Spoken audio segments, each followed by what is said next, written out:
नमस्कार सभी लोगों को, उत्कर्ष ऐप में आप सब लोगों का स्वागत है। तो देखिए, हम बात कर रहे थे टॉपिक प्राकृतिक वनस्पति के बारे में। तो प्राकृतिक वनस्पति वाला टॉपिक ऑलमोस्ट आपका समाप्त हो चुका है। कल कमेंट मैंने आप लोगों के देखे, आप लोग थोड़े ज़्यादा परेशान हो रहे थे समझ में आने के लिए। देखिए, भूगोल एक ऐसा सब्जेक्ट है, इसमें सारे टॉपिक आप एक ही बार में नहीं समझ पाएंगे, ठीक है ना। ऐसा नहीं है कि जो मैं अभी तुरंत करा रहा हूँ तुरंत सीधा का सीधा आपके समझ में आ जाए। कुछ टॉपिकों में आपको थोड़ी मेहनत करनी पड़ेगी। जैसे जलवायु वाला टॉपिक है, अब जिन बच्चों ने जलवायु के बाद में अगर जिन्होंने प्राकृतिक वनस्पति वाला टॉपिक पढ़ा है उनको सीधा समझ में आ रहा होगा, लेकिन जिन्होंने बीच में ज्वाइन किया है उनको थोड़ा सा समझने में दिक्कत होगी। तो जरा सा भी अगर आपको समझने में दिक्कत होती है तो आप थोड़ा सा वीडियो को 2-3 बार रिपीट करके अगर देखेंगे बाद में तो आपको क्लियर हो जाएगा कि क्या समझाया जा रहा है। कुछ चीज़ें क्या है कि एकदम से वहीं की वहीं आपकी समझ में नहीं आ पाएंगी। कोशिश मैं पूरी कर रहा हूँ समझाने की, ठीक है। कुछ लोगों को प्रॉब्लम थी कि स्लाइड से ना पढ़ाया जाए, तो कोई दिक्कत नहीं है, मैं आपको डायरेक्ट आंकड़े लिखवा के भी ऐसे समझा सकता हूँ, पढ़ा सकता हूँ, कोई इसमें बड़ी बात नहीं है, ठीक है। तो टॉपिक को समझते हुए अब थोड़ा सा आगे चलते हैं। कल मैंने आपको लास्ट में छोड़ा था जहाँ पर जो भारत में जो सबसे बाद में वन रिपोर्ट आई है, ठीक है, जो फॉरेस्ट सर्वे ऑफ इंडिया के द्वारा जो रिपोर्ट आई है उस रिपोर्ट की हम बात करें तो ISFR मैंने नाम दिया था, इंडियन स्टेट फॉरेस्ट रिपोर्ट। उसके कुछ आंकड़ों की यहाँ पर हम बात करेंगे। उसी आंकड़ों को थोड़ा सा हम जान लेते हैं, क्योंकि इसी से अगर प्राकृतिक वनस्पति से या वनों से प्रश्न आपका पूछा जाएगा तो इसी से पूछा जाएगा कि भारत में वनों का विस्तार कितना है, कितना क्षेत्र वनों और वृक्षों से आच्छादित है, कितने क्षेत्रफल पर वनावरण है, या कितना आपका प्रतिशत भाग जो है वो वनों से घिरा हुआ है। तो आपको पता होगा कि शुरुआत में भारत में जब पहली वन नीति आपकी आई थी तो उसके तहत 33% वन क्षेत्र होना चाहिए था, लेकिन 33% वन क्षेत्र भारत में अभी तक नहीं है। तो ISFR की जो लेटेस्ट रिपोर्ट आई है उसके आंकड़े मैं आपको लिखवा देता हूं, जिससे कि एग्जाम में अभी लेटेस्ट जिनके भी पेपर होंगे उसमें ये प्रश्न आपका पूछा जा सकता है, ठीक है। तो यहां पर मैं हेडिंग डालता हूं ISFR। ये मैं कल बता चुका था, 16वीं रिपोर्ट है 2019, ठीक है। ISFR 2019 के कुछ प्रमुख आंकड़े। तो यहां पर कुछ आंकड़ों की हम बात करेंगे, तो आंकड़ों को थोड़ा साथ साथ में आप लिखते चले जाएं, क्योंकि ये रटने वाली चीज़ है, इसमें आपको कोई ट्रिक वगैरह से नहीं समझाया सकता, ना ही कोई कॉन्सेप्ट है, सीधा का सीधा रटना पड़ेगा आपको, ठीक है। तो देश में वनों और वृक्षों के आच्छादित कुल क्षेत्रफल की हम बात करें कि भारत में कितना वन और वृक्षों का आवरण है। देखिए, वन क्षेत्र का मतलब होता है फॉरेस्ट कवर, और अगर वृक्षों की हम बात करें तो वृक्षों का मतलब है कि सड़कों के किनारे जो वृक्ष लगाए जाते हैं, नदियों के किनारे जो वृक्ष लगाए जाते हैं, नहरों के किनारे जो वृक्ष लगाए जाते हैं, या किसानों के द्वारा खेतों की मेड़ों पर जो वृक्ष लगाए जाते हैं, वो आपको आ जाता है वृक्षावरण के अंतर्गत, ठीक है। तो दोनों को मिलाकर भारत में वनों को और वृक्षों से आच्छादित कुल क्षेत्रफल की बात करें तो ये कुल क्षेत्रफल आपका है भारत के कुल क्षेत्रफल का लगभग 1/4 है। तो 1/4 कितना हो जाएगा? 8,07,276 वर्ग किलोमीटर क्षेत्रफल में भारत में वनों का और वृक्षों का आवरण पाया जाता है, ठीक है। तो पहला आंकड़ा यहां पर आप लिखें, भारत में वनों एवं वृक्षों का कुल आवरण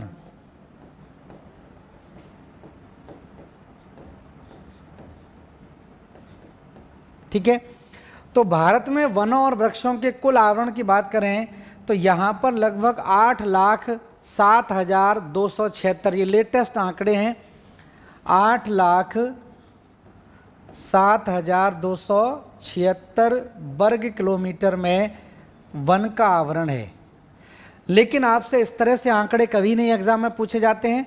आपसे पूछा जाएगा कि भारत के कुल भौगोलिक क्षेत्रफल का कितना प्रतिशत वनों और वृक्षों से घिरा हुआ है।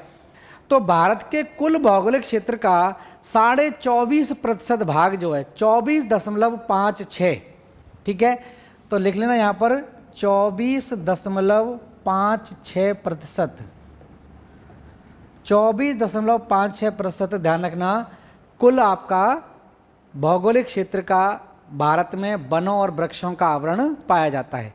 तो भारत में वनों और वृक्षों का आवरण कुल कितना है?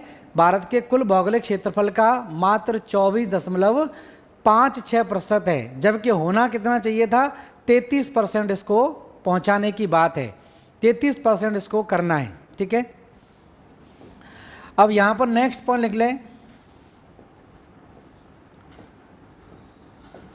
कुल भौगोलिक क्षेत्र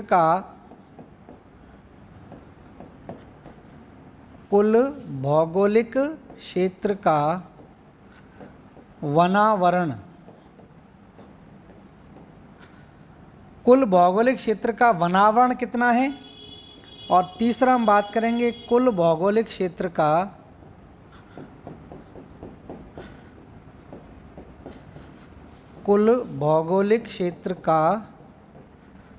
वृक्षावरण।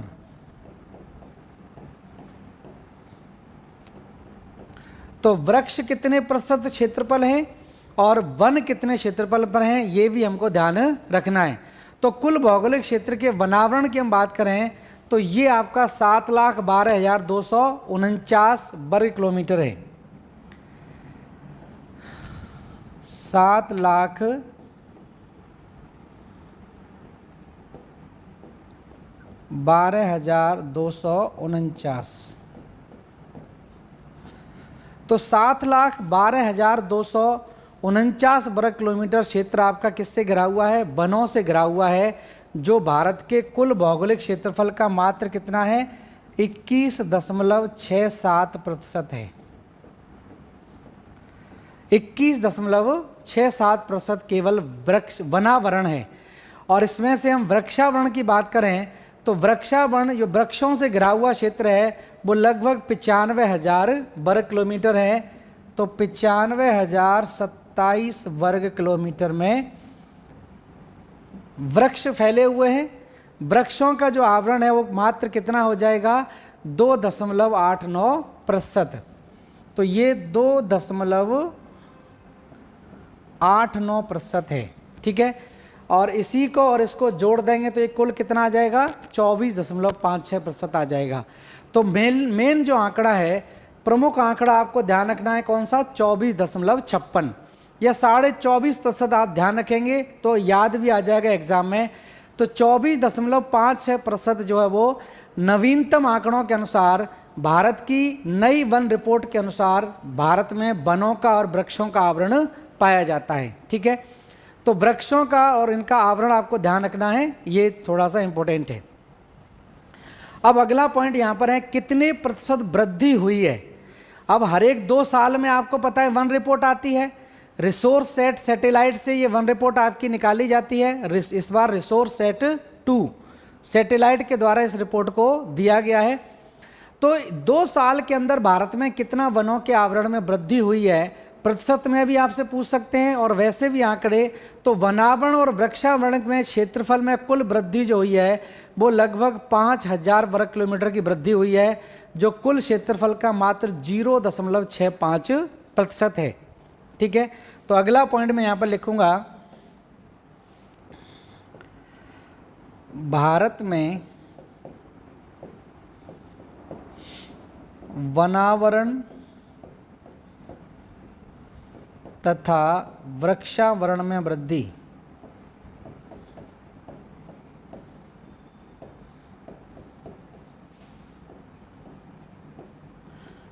तो वनावरण और वृक्षावरण में वृद्धि पूछा जाए तो 5,188 वर्ग किलोमीटर क्षेत्रफल में वृद्धि हुई है। 5,188 वर्ग किलोमीटर, जो मात्र कितना है? 0.65%, ठीक है। तो मात्र 0.65% की वृद्धि हुई है 2 साल के अंदर वनावरण के अंदर। तो नोट कर लीजिए, ये कुछ आंकड़े हैं, ये सीधा का सीधा आपको रटने पड़ेंगे, याद रखने पड़ेंगे ऐसे ही।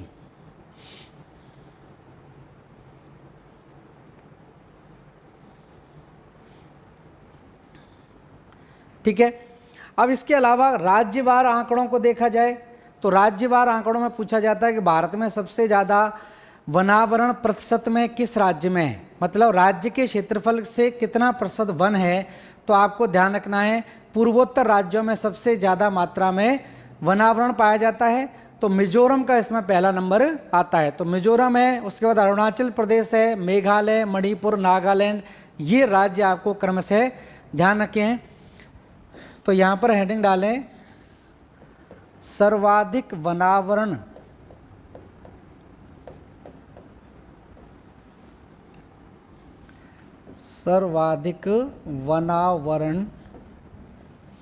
प्रतिशत वाले राज्य।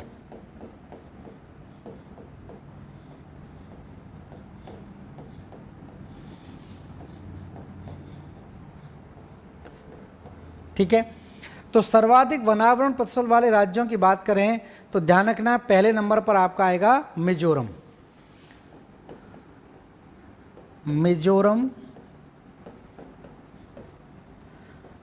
और मिजोरम के अंदर अगर वनावरण की बात करें तो ध्यान रखना मिजोरम में वनावरण जो है वो 85% तक पहुंच गया, 85.41।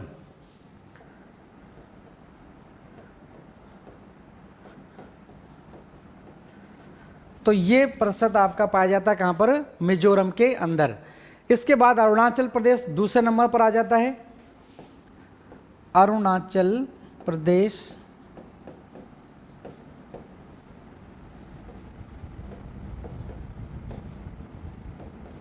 ठीक है, अरुणाचल प्रदेश में लगभग 80% है, 79.63।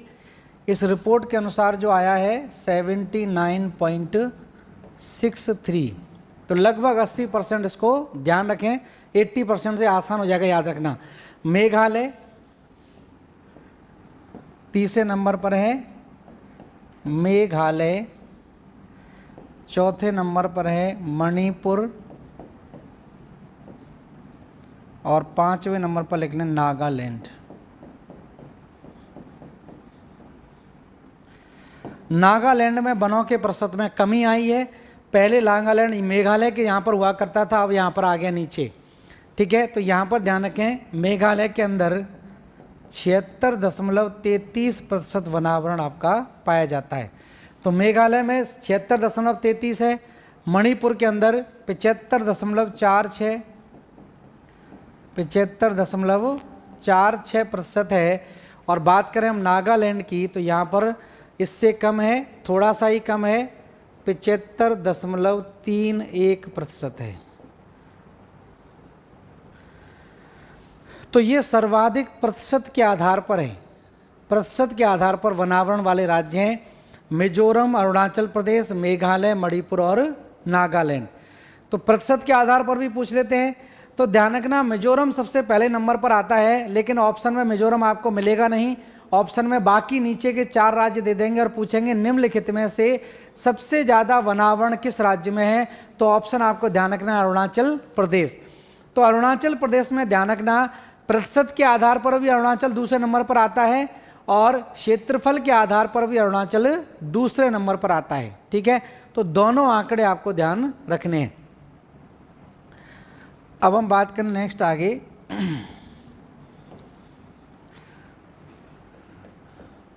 क्षेत्रफल के आधार पर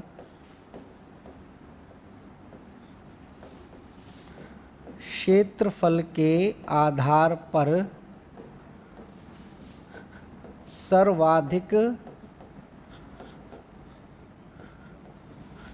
वनावरण वाले राज्य। क्षेत्रफल के आधार पर सर्वाधिक वनावरण वाले राज्य। तो क्षेत्रफल के आधार पर सर्वाधिक वनावरण वाले राज्यों की बात करें तो पहले नंबर पर सब जानते हैं कौन सा राज्य आएगा, मध्य प्रदेश आएगा, मध्य प्रदेश। दूसरे नंबर पर अरुणाचल प्रदेश,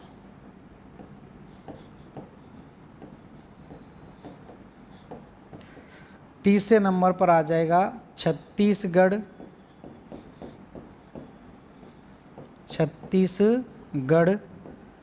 चौथे नंबर पर आ जाएगा उड़ीसा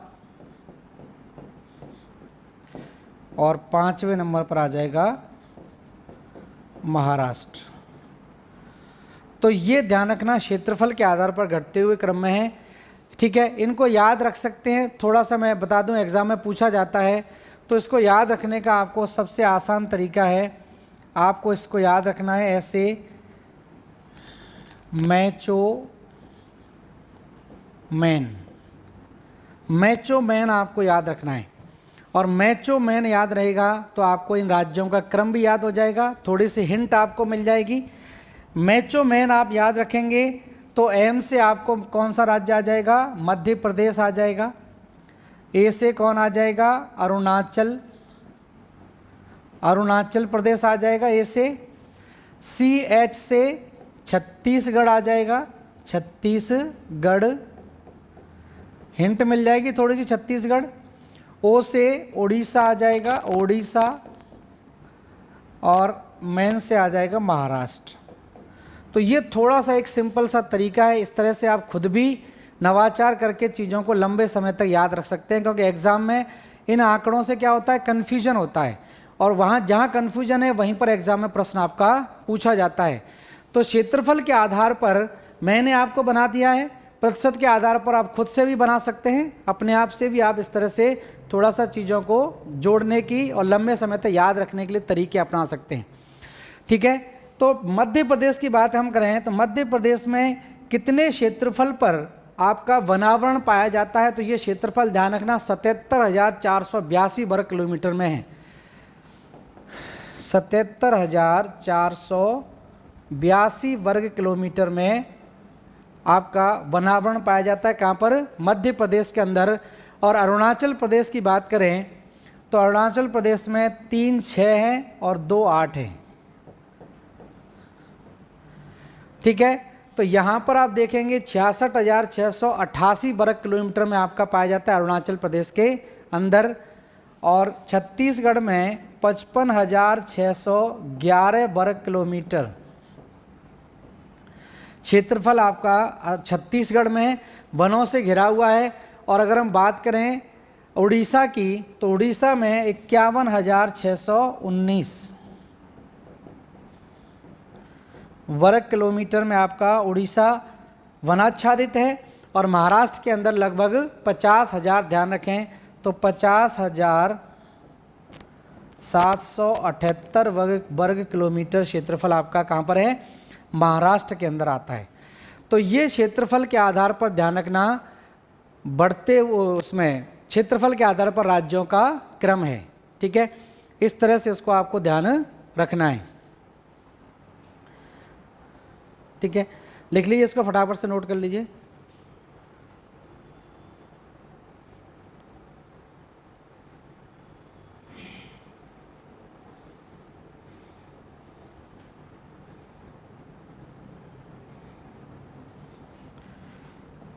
और इस वन रिपोर्ट से एक चीज़ और आपको ऐड करनी है, इस वन रिपोर्ट में एक चीज़ आपको और ऐड करनी है। अब 2 साल के अंदर किन किन राज्यों के वन क्षेत्रफल में वृद्धि हुई है। तो आपसे एक प्रश्न और पूछा जा सकता है कि वर्तमान जो आपकी रिसेंटली जो वन रिपोर्ट आई है उसमें किन क्षेत्रों ने सबसे ज़्यादा वनावरण में वृद्धि की है। तो वनावरण में शीर्ष वृद्धि करने वाले राज्यों की अगर बात करें तो पहले नंबर पर आपको लगाना है कौन सा? कर्नाटक। तो कर्नाटक ने सबसे ज़्यादा वनावरण में वृद्धि की है। ठीक है, तो यहां पर एक पॉइंट और लिखें, वनावरण में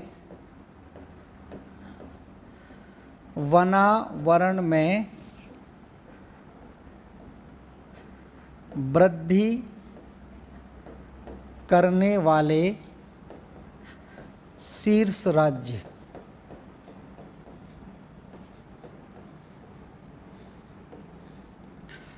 तो वनावरण में वृद्धि करने वाले शीर्ष राज्यों की हम बात करें तो यहाँ पर पहले नंबर पर आता है आपका कर्नाटक, फिर है आपका आंध्र प्रदेश, फिर है केरल। पहले नंबर पर कर्नाटक, दूसरे नंबर पर है आंध्र प्रदेश,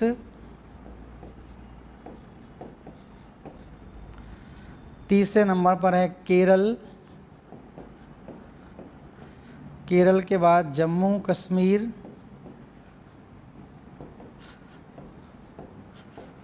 और जम्मू कश्मीर के बाद हिमाचल प्रदेश।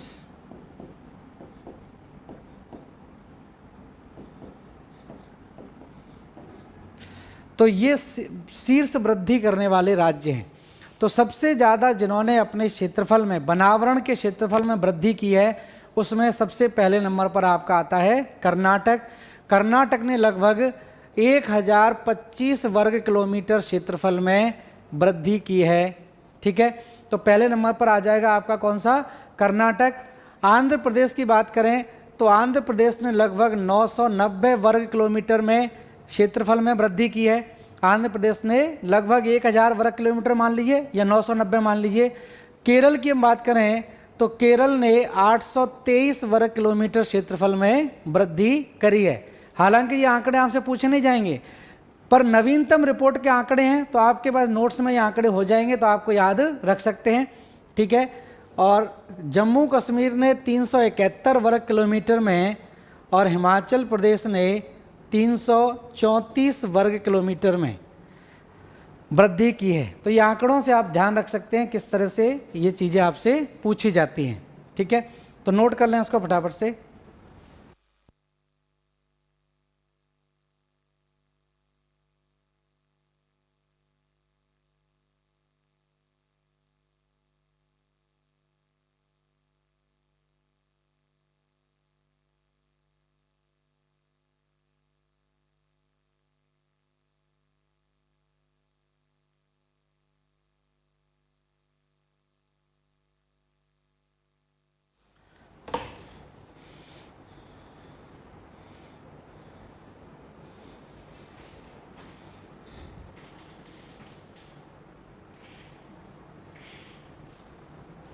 ठीक है, तो ध्यान रखना, आंकड़े आपको याद नहीं करने, आंकड़े कभी भी एग्जाम में नहीं पूछे जाते हैं। पर मैं लिखवा इसको इसलिए रहा हूँ कि नहीं लिखवाऊंगा तो फिर आप जरूर पूछेंगे कि सर आपने आंकड़े तो लिखवा ही नहीं। तो मैंने अपना काम पूरा कर दिया है, लेकिन आपको आंकड़े याद रटने की, आंकड़ों की कोई आवश्यकता नहीं है। कोई भी एग्जाम उठा के देख लीजिए, कहीं पर भी इस तरह से आंकड़े ये नहीं पूछे जाते। पर नवीनतम रिपोर्ट के आंकड़े हैं, इसलिए थोड़ा सा आपको याद रखें। ये क्रम जरूर याद रखें, क्रम याद रख लेंगे तो आपका एग्जाम में प्रश्न आपका आसान से हो जाएगा। अब ये तो अधिकतम आंकड़े, वृद्धि वाले आंकड़े, लेकिन अगर प्रश्न पूछा जाए कि भारत में सबसे कम वन क्षेत्र वाले राज्य कौन से हैं, सबसे कम वनावरण किस राज्य के अंदर है, तो सबसे कम वनावरण की अगर बात होती है किस राज्य के अंदर है, तो ध्यान रखना सबसे कम कहां पर है? हरियाणा के अंदर आता है। हरियाणा के बाद आता है पंजाब, पंजाब के बाद आता है गोवा। तो ध्यान रखें, इस तरह से 3 आंकड़े ध्यान रखें। तो मैं यहां पर लिख देता हूं, सबसे कम वनावरण वाले राज्य। ठीक है, तो सबसे कम वनावरण वाले राज्यों की हम बात करें तो ध्यान रखना, हरियाणा में वनावरण मात्र इतना है जितना कर्नाटक ने बढ़ा दिया है 2 साल के अंदर। ठीक है, तो सबसे कम आपका ध्यान रखना पहले नंबर पर आता है हरियाणा, क्योंकि यहाँ खेती वाली जमीन है, सारा का सारा जंगल किस में परिवर्तित कर दिया है? खेत में परिवर्तित कर दिया है। दूसरे नंबर पर आ जाएगा पंजाब। ठीक है, तो हरियाणा और पंजाब ही ध्यान रखना, सबसे कम वनावरण वाले राज्य अगर पूछे जाते हैं तो हरियाणा है, पंजाब है, उसके बाद गोवा है, तीसरे नंबर पर है गोवा, और चौथे नंबर पर ध्यान रखना सिक्किम। सिक्किम ये तो क्षेत्रफल के आधार पर हैं, क्षेत्रफल के आधार पर। किसके आधार पर? लिख देता हूं मैं यहां पर, क्षेत्रफल, क्षेत्रफल के आधार पर हैं। और अगर हम बात करें प्रतिशत के आधार पर तो ध्यान रखना, प्रतिशत के आधार पर न्यूनतम में पहले नंबर पर आ जाता है पंजाब। ठीक है, क्षेत्रफल के आधार पर, और यहां पर लिख देता हूं प्रतिशत, प्रतिशत के आधार पर।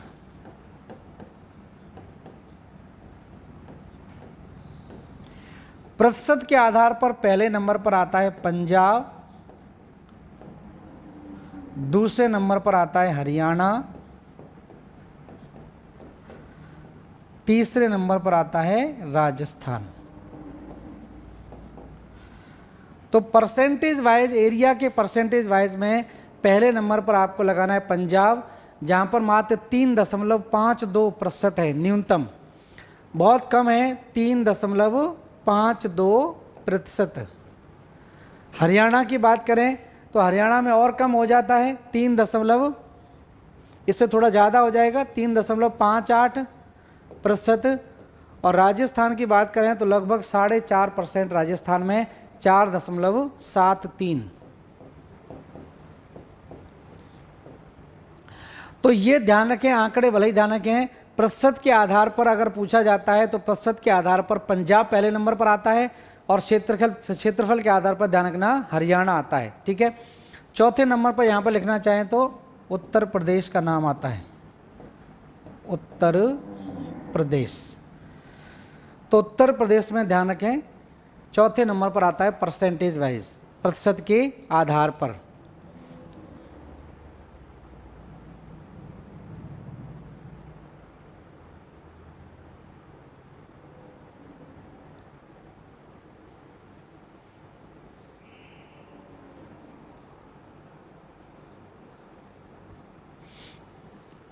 ठीक है,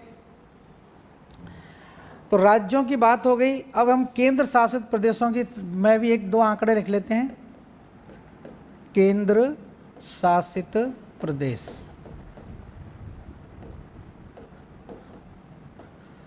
तो केंद्र शासित प्रदेशों में सीधा ही लिख लीजिए, दोनों सबसे अधिक वनावरण और सबसे कम।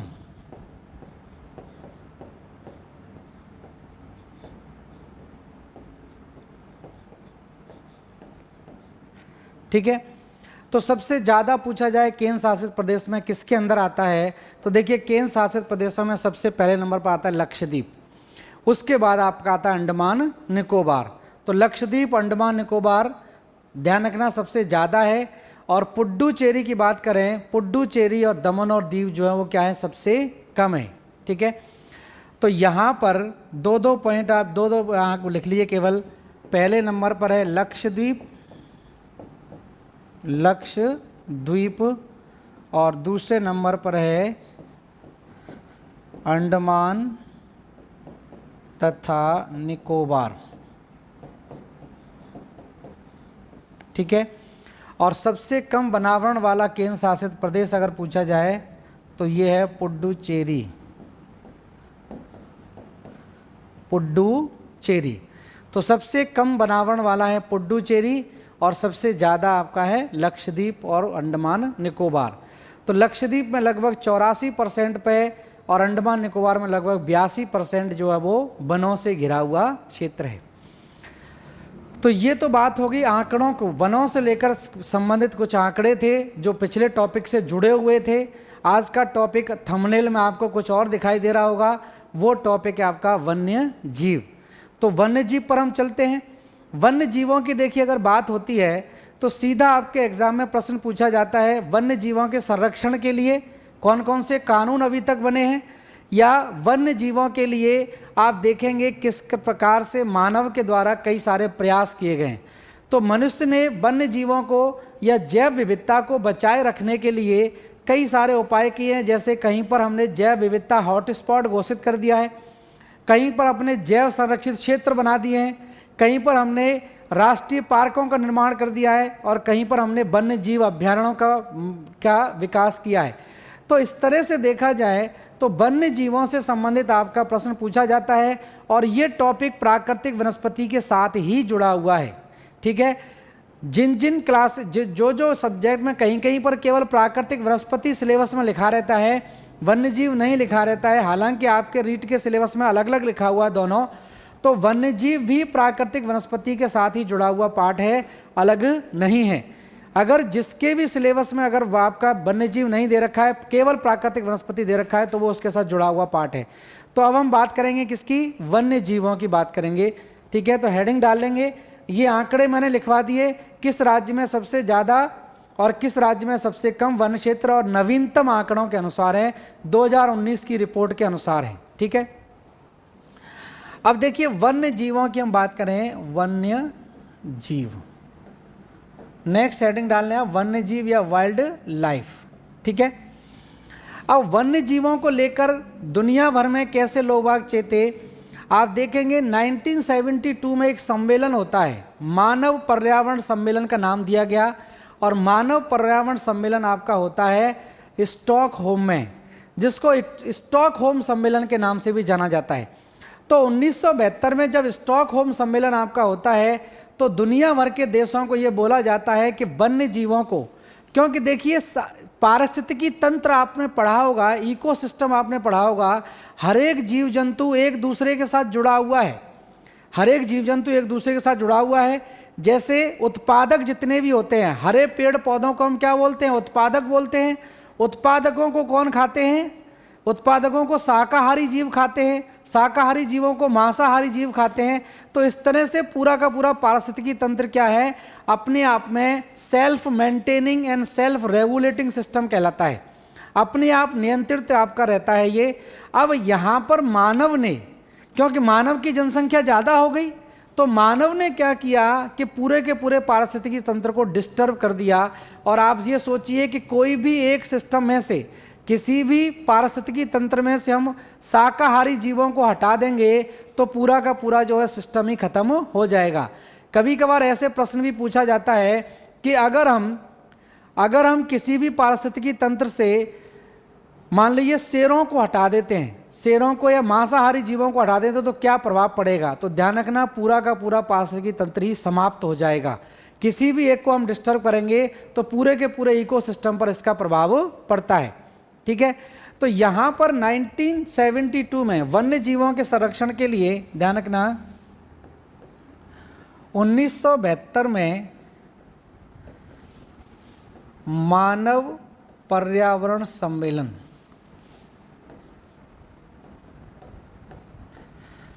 मानव पर्यावरण सम्मेलन, और ये सम्मेलन हुआ स्टॉकहोम। और स्टॉकहोम मैं बताऊंगा नहीं कहाँ पर पड़ता है, ये आपको खुद पता करना पड़ेगा। ठीक है, स्टॉकहोम सम्मेलन इसको कहा जाता है, या स्टॉकहोम सम्मेलन।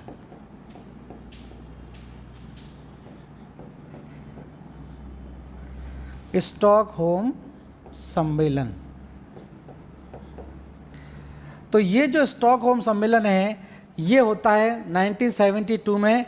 मैं आपको बता देता हूँ, बहुत से लोग मेहनत करने लग जाएंगे कि कहाँ गया स्टॉकहोम, तो ध्यान रखना स्वीडन एक देश नाम सुना होगा, स्वीडन की राजधानी है ये स्टॉकहोम, स्वीडन की राजधानी। तो स्टॉकहोम ध्यान रखना स्वीडन की राजधानी कहलाता है। तो स्टॉकहोम सम्मेलन हुआ 1972 में, और भारत में वन्य जीव के लिए कानून बना कब, ये भी कानून आपका कब बना, 1972 में। तो स्टॉकहोम सम्मेलन के तहत भारत में वन्य जीव संरक्षण अभियान चलाया गया। तो पहला पॉइंट तो आप ध्यान रखें। ठीक है, उसके बाद इसी के तहत लिख लेना स्टॉकहोम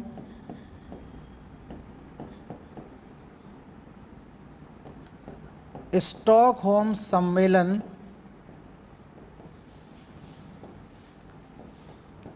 के अंतर्गत भारत में वन्य जीव संरक्षण अधिनियम, वन्य जीव संरक्षण अधिनियम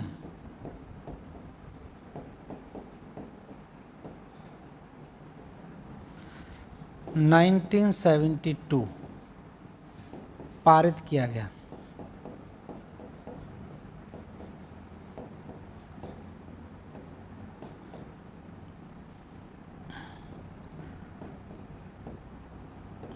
ठीक है। तो वन्यजीव संरक्षण अधिनियम पारित किया गया 1972 में। वाइल्ड लाइफ प्रोटेक्शन एक्ट बोलते हैं इसको, बहुत पूछा जाता है एग्जाम में, वाइल्ड लाइफ प्रोटेक्शन एक्ट, ठीक है। तो वन्यजीव संरक्षण अधिनियम जो है वो पारित कर दिया गया 1972 में। उसके बाद भारत में राष्ट्रीय पार्कों की घोषणा की गई। तो भारत में फिर राष्ट्रीय पार्क, वन्यजीव अभ्यारण्य आपने सुना होगा, ये सारे स्थापित किए गए। तो ये एक तो आपको ध्यान रखना है, ठीक है। तो इसके तहत भारत में ध्यान रखना राष्ट्रीय पार्क बनाए गए। तो राष्ट्रीय पार्क और वन्यजीव अभ्यारण्य इसके तहत बनाए गए और कई सारे जानवरों के लिए रिजर्व की बात की गई, ठीक है। तो पहला तो आप ध्यान रखें 1972 वाला। अब इससे एक साल पहले एक और सम्मेलन होता है जिसको बोलते हैं, यूनेस्को के द्वारा किया गया था, जिसको बोलते हैं मानव एवं जैव मंडल, मैन एंड बायोस्फीयर बोलते हैं इसको। तो मैन एंड बायोस्फीयर कार्यक्रम के तहत क्या किया गया, बायोस्फीयर रिजर्व घोषित किए गए। तो पहला पॉइंट तो ये आप समझ लें। दूसरे पॉइंट की हम बात करें यहाँ पर, नेक्स्ट दूसरा पॉइंट है, इसको हम बोलते हैं 1971 में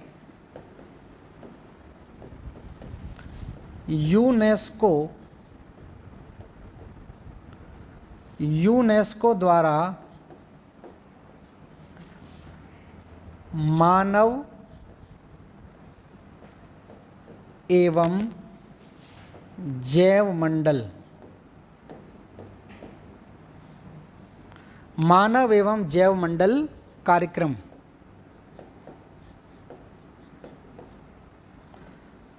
मैन एंड बायोस्फीयर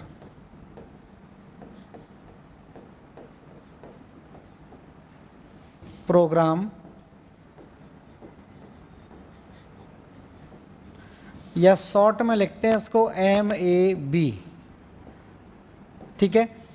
तो मैन एंड बायोस्फीयर कहलाता है इस कार्यक्रम के तहत, ठीक है। तो 1971 में यूनेस्को के द्वारा मानव एवं जैव मंडल कार्यक्रम की शुरुआत की गई और इस मानव और जैव मंडल कार्यक्रम के तहत आप देखेंगे भारत में अभी तक 18 जैव संरक्षित क्षेत्र, 18 जैव संरक्षित क्षेत्र, बायोस्फीयर रिजर्व,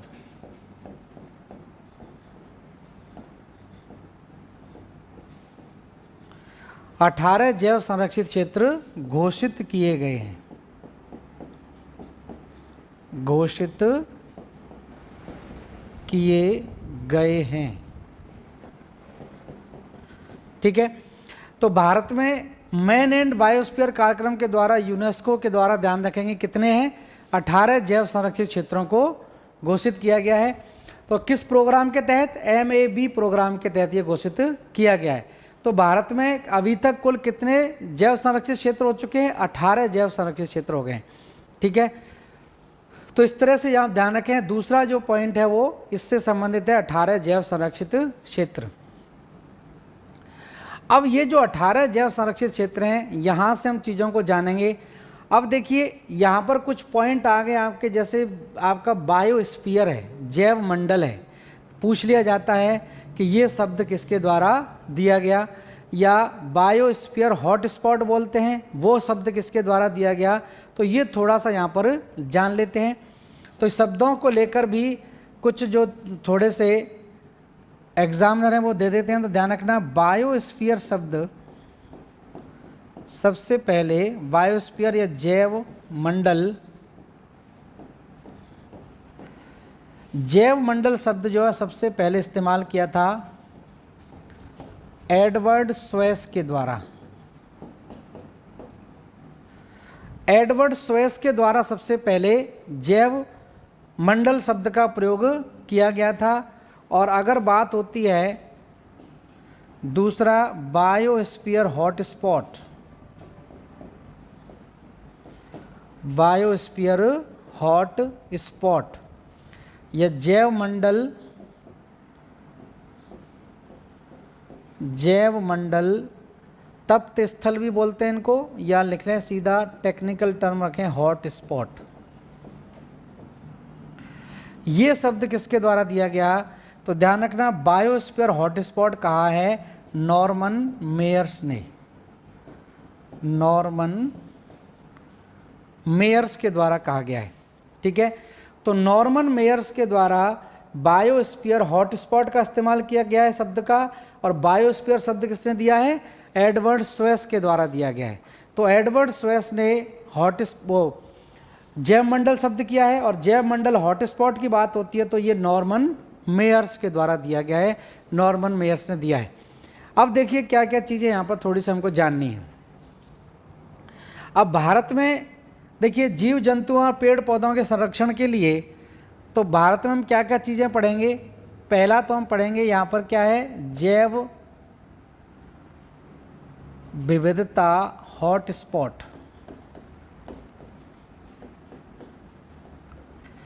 यहाँ पर मैंने क्या लिख दिया है, बायोडाइवर्सिटी लिखना है इसको, यहाँ पर बायोडाइवर्सिटी हॉटस्पॉट।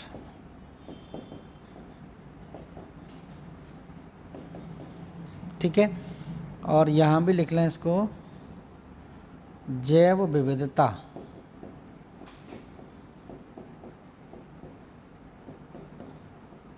ठीक है, तो ध्यान रखना जैव मंडल, तो इस तरह से ध्यान रखना है, ये नाम पूछ ले जाते हैं किसके द्वारा दिए गए।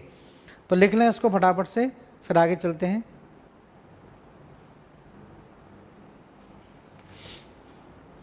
अब देखिए मैं बात कर रहा था भारत में क्या क्या चीज़ें देखिए जाननी है। पहले तो जैव विविधता हॉटस्पॉट, जैव विविधता हॉट स्पॉट कितनी संख्या है? तो जैव विविधता हॉटस्पॉट कितने हैं? 4 जैव विविधता हॉटस्पॉट हैं। ठीक है, बात करेंगे हम। इसके अलावा जैव संरक्षित क्षेत्र, जैव संरक्षित क्षेत्र, तो जैव संरक्षित क्षेत्र कितने हैं? इनकी संख्या कितनी हो गई है? 18, और इन 18 में से 11 जो हैं, 11 जैव संरक्षित क्षेत्र, 11 जैव संरक्षित क्षेत्र यूनेस्को की सूची में शामिल हैं। ये हम एक ट्रिक के द्वारा ही समझ जाएंगे कितने जैव संरक्षित क्षेत्र हैं। एक लाइन याद रखनी है, सारे के सारे यूनेस्को की सूची वाले याद हो जाएंगे आपको। तो 11 जैव संरक्षित क्षेत्र जो यूनेस्को की सूची में सम्मिलित हैं, सूची में शामिल हैं। ठीक है, तो वन्य जीवों के अंदर पहले तो हम बात करेंगे किसकी? जैव विविधता हॉटस्पॉट की, फिर हम बात करेंगे जैव संरक्षित क्षेत्रों की।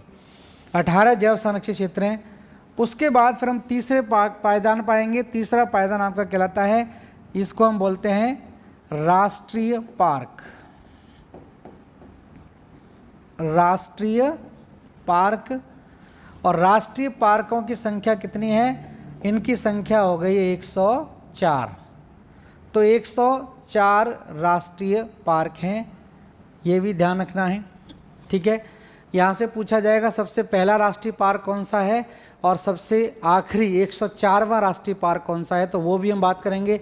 सबसे बड़ा कौन सा है, सबसे छोटा कौन सा है, वो भी बात करेंगे। तो ये ध्यान रखें। इसके बाद में क्या हुआ कि 1972 के वन्यजीव संरक्षण अधिनियम के तहत 1973 में भारत सरकार ने ये महसूस किया कि टाइगरों की संख्या कम होती चली जा रही है।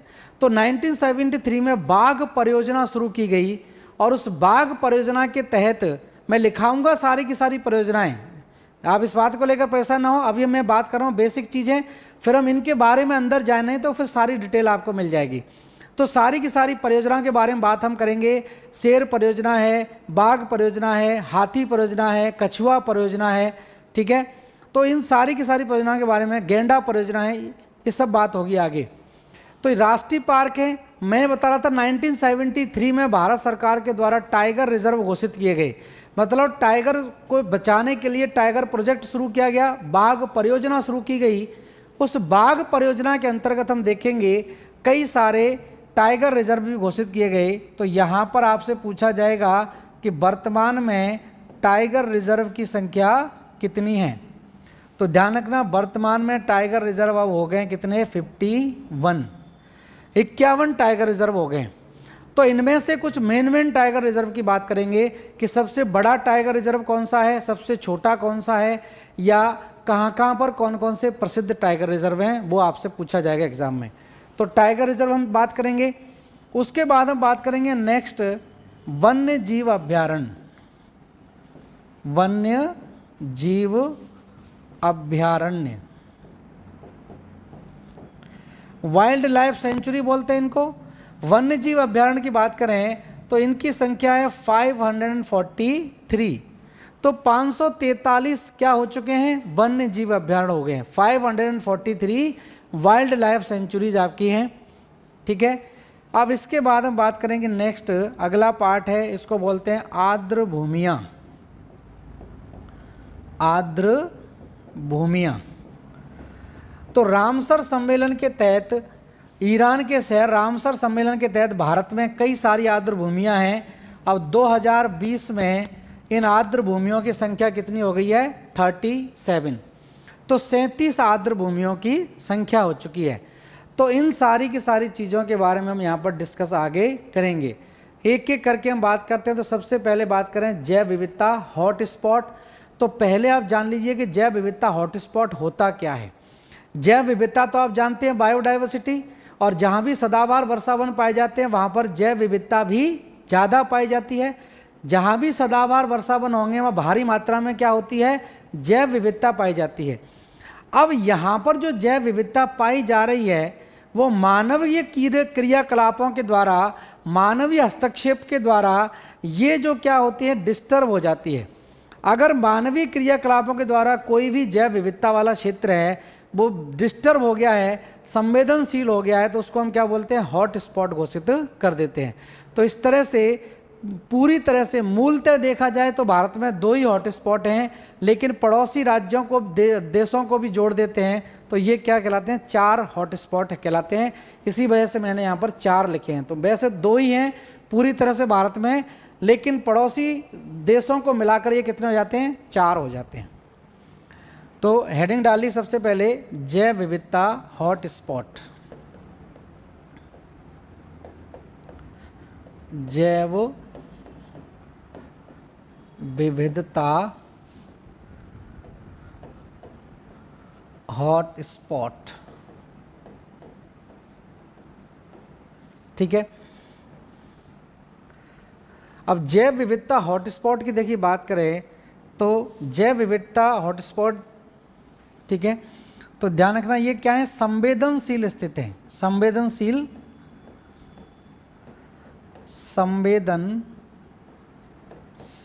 स्थल, ठीक है।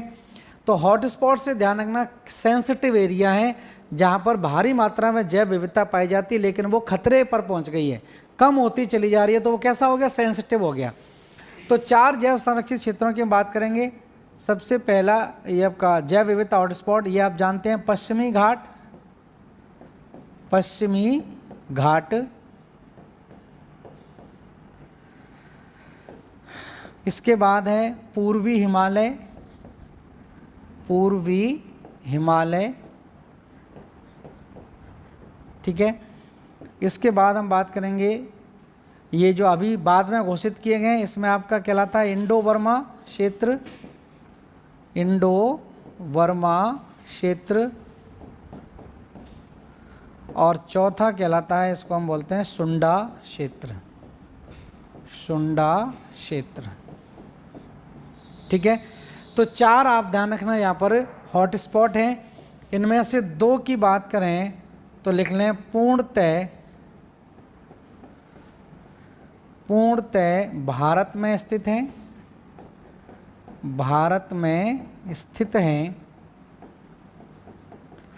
जबकि बाकी दो की बात करें, इंडो बर्मा और सुंडा क्षेत्र जो है इसकी हम बात करते हैं तो ये पड़ोसी राज्यों में, देशों में आ जाते हैं। तो इंडो बर्मा लिख लेना, भारत और म्यांमार, भारत तथा म्यांमार। और सुंडा क्षेत्र की बात करें तो भारत, इंडोनेशिया, ये क्षेत्र आपके इसमें आते हैं। तो नोट कर लें फटाफट से, 4 जैव विविधता हॉटस्पॉट हैं। ये 4 जैव विविधता हॉटस्पॉट, इसमें से 2 पूर्णतः भारत में हैं, ठीक है। और बाकी क्षेत्र जो है, जैसे इस क्षेत्रों का अगर हम मैप में भी देखना चाहें तो देखिए ये मैप हम ले लेते हैं इसको समझने के लिए। जैव विविधता हॉटस्पॉट, जैव विविधता हॉटस्पॉट, ठीक है।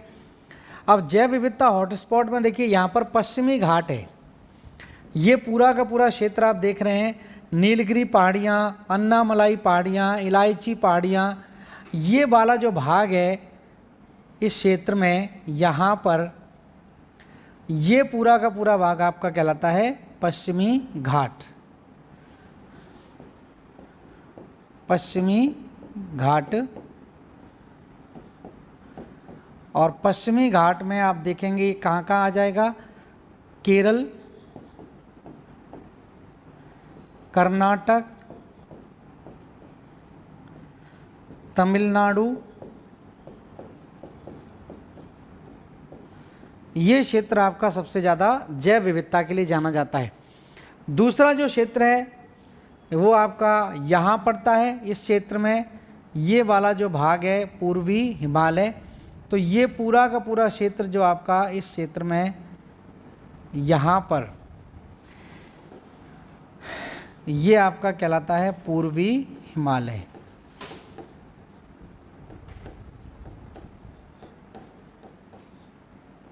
ठीक है। इसके बाद जो बाद में घोषित हुए हैं, जैसे यहाँ पर अराकान योमा पर्वत श्रृंखला है, पटकाई भूमि पड़ती है, तो अराकान योमा, पटकाई भूमि और ये वाला क्षेत्र जो है, ये वाला अलग क्षेत्र जो आपका आ गया म्यांमार के अंदर, इसको हम बोलते हैं इंडो बर्मा क्षेत्र। तो इंडो बर्मा क्षेत्र ध्यान रखना मेनली क्या है, अराकान योमा पर्वत श्रृंखला है, अराकान योमा पर्वतमाला। तो अराकान योमा पर्वतमाला वाला जो भाग है जिसका विस्तार देखें, पटकाई भूमि पहाड़ी सुना होगा अरुणाचल प्रदेश में, तो पटकाई भूमि से लेकर ये जो पूर्वोत्तर राज्यों वाला क्षेत्र है और इसमें म्यांमार भी जुड़ जाता है, तो ये कहलाता है इंडो बर्मा क्षेत्र।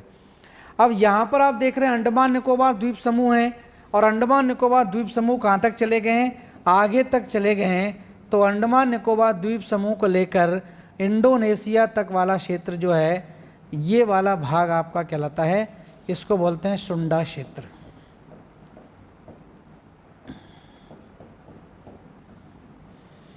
तो ये 4 जैव विविधता हॉट स्पॉट हैं, यूनेस्को के द्वारा घोषित किए गए, यूनेस्को द्वारा। ठीक है। तो यूनेस्को के द्वारा घोषित 4 क्षेत्रों को जैव विविधता हॉटस्पॉट घोषित किया गया है। बेसिक चीजें हैं ये। अब देखिए हम बात करें जैव संरक्षित क्षेत्रों की या बायोस्फीयर रिजर्व की। तो बायोस्फीयर रिजर्व के लिए अभी समय बचा नहीं ज़्यादा, तो देखिए मैं इसको थोड़ा सा यहाँ पर नेक्स्ट देख लें। यहाँ पर मैप पर मैं फटाफट से लिख देता हूँ जैव संरक्षित क्षेत्र, जैव संरक्षित क्षेत्र।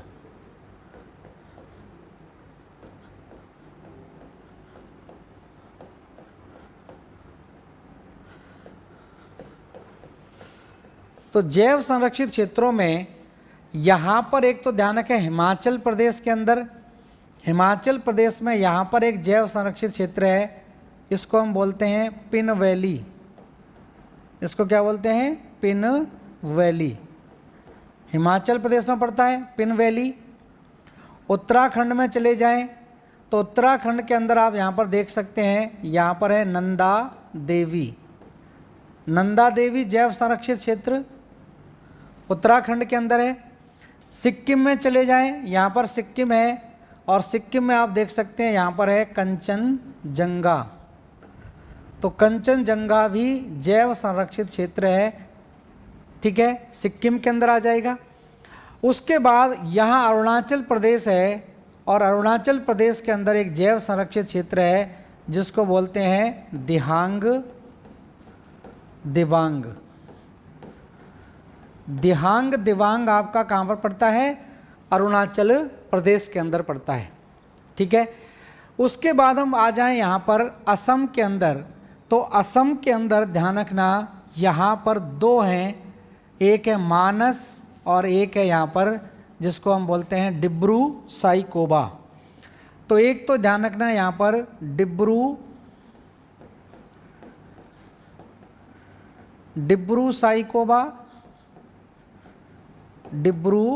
साइकोबा, और दूसरा कहलाता है, इसको बोलते हैं मानस। ये दो ध्यान रखना असम के अंदर दिखाई देते हैं। अब हम बात करें मेघालय की, तो मेघालय के अंदर गारो खासी जयंतिया, शिलोंग का पठार, और शिलोंग के पठार की सबसे ऊंची चोटी आपको याद होगी तो आप ये भी जान जाएंगे। तो यहाँ पर आपका आ जाएगा कौन सा? नौक्रेक। तो नौक्रेक कहाँ पर है? मेघालय के अंदर आपका पड़ता है, ठीक है। तो मेघालय के अंदर नौक्रेक एक जैव संरक्षित क्षेत्र है। उसके बाद हम आ जाएं यहाँ पर ये क्षेत्र है वो सुंदरबन डेल्टा वाला क्षेत्र है। तो सुंदरबन डेल्टा में भी जैव विविधता पाई जाती है। तो यहाँ पर अगला जो जैव संरक्षित क्षेत्र है वो आ जाएगा आपका सुंदरबन, और ये कहाँ पर है? पश्चिमी बंगाल के अंदर पड़ता है सुंदरबन। अब सुंदरबन से थोड़ा नीचे आ जाएं, चिल्का झील के किनारे उड़ीसा के तट पर एक और जैव संरक्षित क्षेत्र है जिसको हम बोलते हैं सिंपली पाल। तो यहाँ पर एक और जैव संरक्षित क्षेत्र देख सकते हैं, सिंपली पाल। सिंपली पाल कहाँ पर आ गया? उड़ीसा के अंदर आ गया, उड़ीसा में, ठीक है। उसके बाद देखिए तेलंगाना के अंदर है, तेलंगाना के अंदर एक जैव संरक्षित क्षेत्र है जिसको बोलते हैं शेषाचलम। तो शेषाचलम जैव संरक्षित क्षेत्र कहाँ पर है?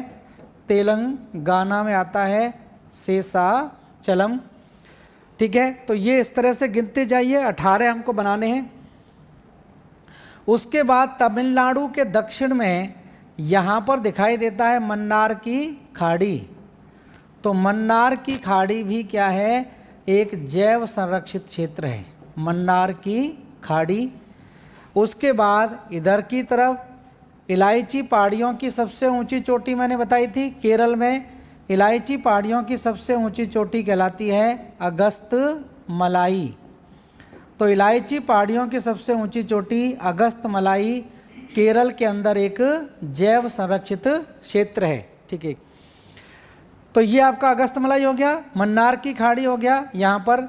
उसके बाद यहाँ पर आप देखेंगे 3 राज्यों के अंदर आता है एक जैव संरक्षित क्षेत्र जो भारत का सबसे पहला जैव संरक्षित क्षेत्र है, इसको बोलते हैं नीलगिरी पहाड़ियाँ। तो नीलगिरी पहाड़ियाँ ध्यान रखना, केरल, कर्नाटक और तमिलनाडु, ये भी जैव संरक्षित क्षेत्र है। यहाँ पर हम बात करेंगे एक और जैव संरक्षित क्षेत्र की जिसका नाम है कच्छ की खाड़ी। कच्छ की खाड़ी भी ध्यान रखना एक जैव संरक्षित क्षेत्र घोषित किया गया है, और यहाँ पर पड़ता है ग्रेट निकोबार। तो ग्रेट निकोबार भी एक जैव संरक्षित क्षेत्र है, ग्रेट निकोबार भी एक जैव संरक्षित क्षेत्र है।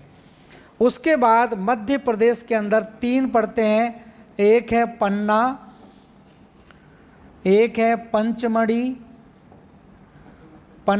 पंचमढ़ी और एक है अचानक मार अमरकंटक। तो अचानक मार, अमरकंटक, ध्यान रखना ये तीनों कहाँ पर हैं? मध्य प्रदेश के अंदर हैं। तो गिन लीजिए 18 जैव संरक्षित क्षेत्र इस तरह से दिखाई देते हैं। तो आज समय कंप्लीट हो गया, कल इसको आगे बढ़ाएंगे। तब तक आप इसको बना लीजिए, लिस्ट बना लीजिए। धन्यवाद सभी लोगों का, थैंक यू।